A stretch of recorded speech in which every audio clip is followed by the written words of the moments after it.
I'm an associate professor of neurosurgery at University of North Carolina, Chapel Hill. I couldn't be with you. We have a meeting here in Atlanta that I'm attending.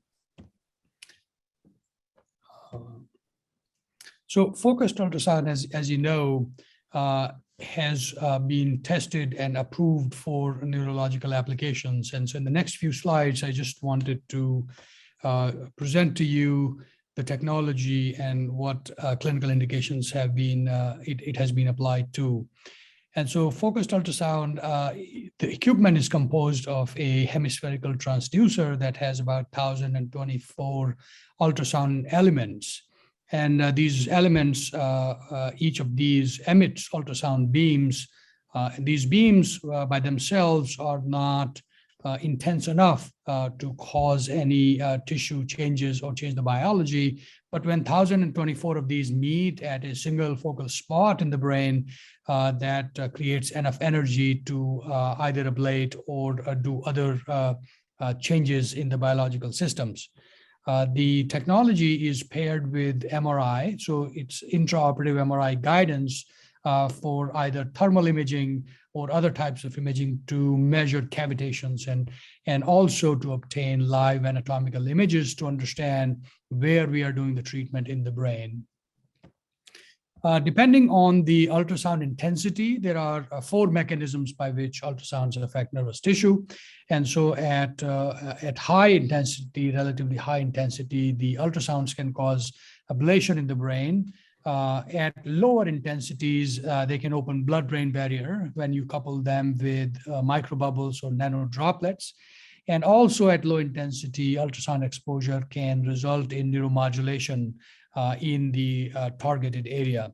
And finally, in the research phase, people are testing whether ultrasounds at very, very high intensities can allow us to do histotripsy, which is a very precise but profound ablation in different regions in the brain.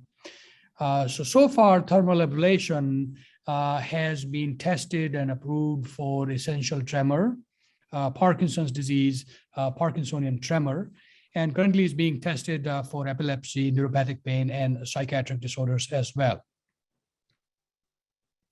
Targeted drug delivery has been tested in humans, in patients with Alzheimer's disease, patients with brain tumors, including brain metastasis, and also glioma patients. As far as neuromodulation goes, this is being tested in patients with disorders of consciousness like coma, and also for patients who have drug dependence issues.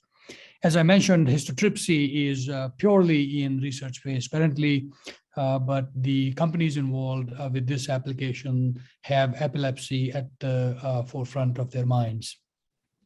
Now, the key considerations for focused ultrasound are that it's FDA for human use for essential tremor and a tremor-dominant Parkinson's disease and akinetic rigid Parkinson's disease.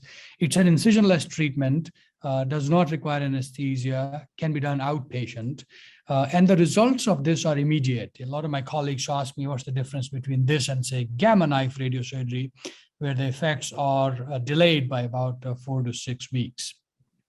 The key distinguishing feature with focused ultrasound is that you could do subthreshold testing. And so you could do physiological alteration or physiological perturbation in your target of interest before you make a permanent ablation to establish safety. And this subthreshold testing can be done at very, very low dosage of ultrasound energy.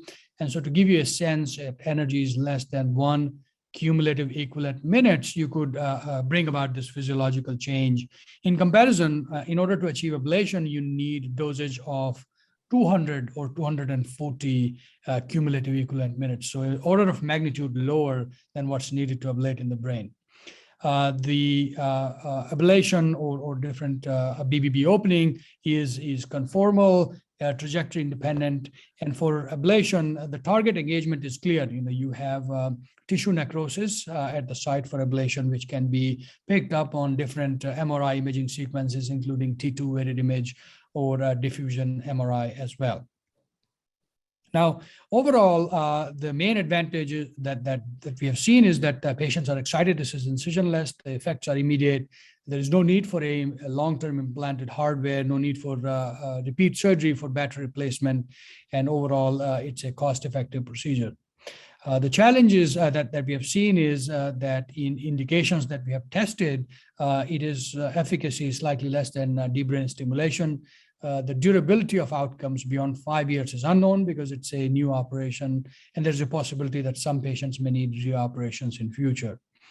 The risk of adverse event with focused ultrasound mainly comes from ablation outside of the intended target, and so something for us to keep in mind.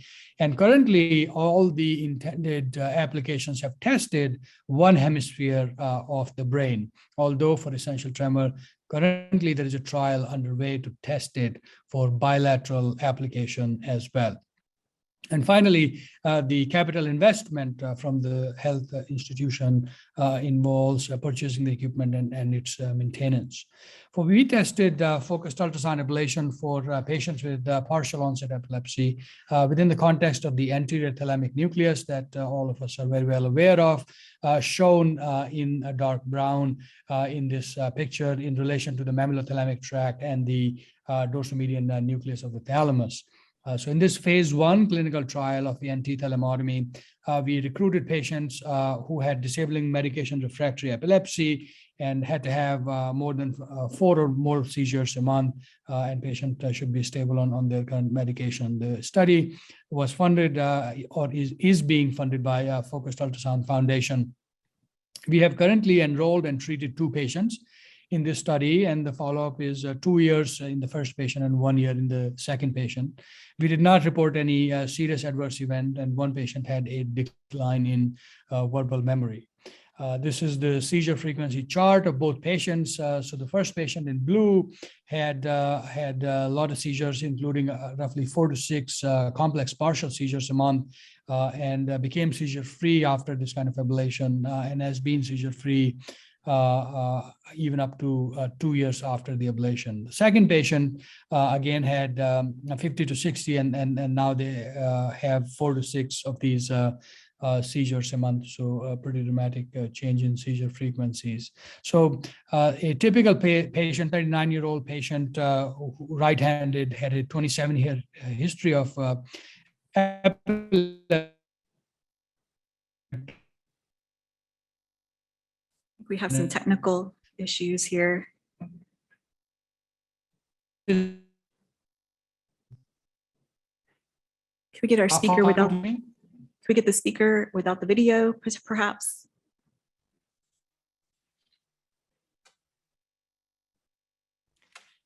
Is that better? Yes, it's better. Yes, thank you. Okay, I apologize. And so 39-year-old patient with a 27-year history of epilepsy. Patient used to have 3 to 4 seizures a day, and you could see the semiology here. They underwent actually a pretty significant workup, and the seizures were localized to the left frontal region and involved the Broca's area on stimulation mapping. Subsequently underwent antenucleus DBS. That significantly reduced the seizure frequency by 2/3, but unfortunately the hardware was infected and had to be removed. And so therefore the patient was sent to us because they required significant pharmacotherapy for controlling their seizures. We performed the antenucleus ablation in this patient. They did not experience any immediate adverse events related to it. This is a lesion in the anterior nucleus after you see with the left side focused ultrasound ablation, and we could see that after ablation that the ablation region had significant structural connections to frontal, also temporal regions of the brain. Now, another application of focused ultrasound has been pioneered by Travis Tierney. So in patients with lesional epilepsy and ablation associated with it, they published this report in Journal of Neurosurgery recently in 4 patients who had hypothalamic hamartomas and reported very significant seizure control with preserved endocrine function as well. And so again, focused ultrasound ablation being tested in epilepsy patients with lesional epilepsy. Now, I want to highlight another work that potentially could have a translational, can act as a translation bridge in patients with epilepsy, was done by Max Wintermark at Stanford with his colleagues in the University of Virginia, where in a rat model of epilepsy, they were able to deliver quinolinic acid in a focal location in the brain by opening the blood-brain barrier. So as you all know, blood-brain barrier, it presents a significant challenge in terms of delivery of therapeutics to the brain. And so in a rat model of epilepsy, Max and his group did bilateral hippocampal Dr. Krishna, sorry to interrupt. We just have a few seconds left. If you could just wrap up and give your conclusion. Yeah, and so appreciate it. Yes, thank you. Significantly able to reduce seizures and associated changes in the brain structure. And so this was my last slide.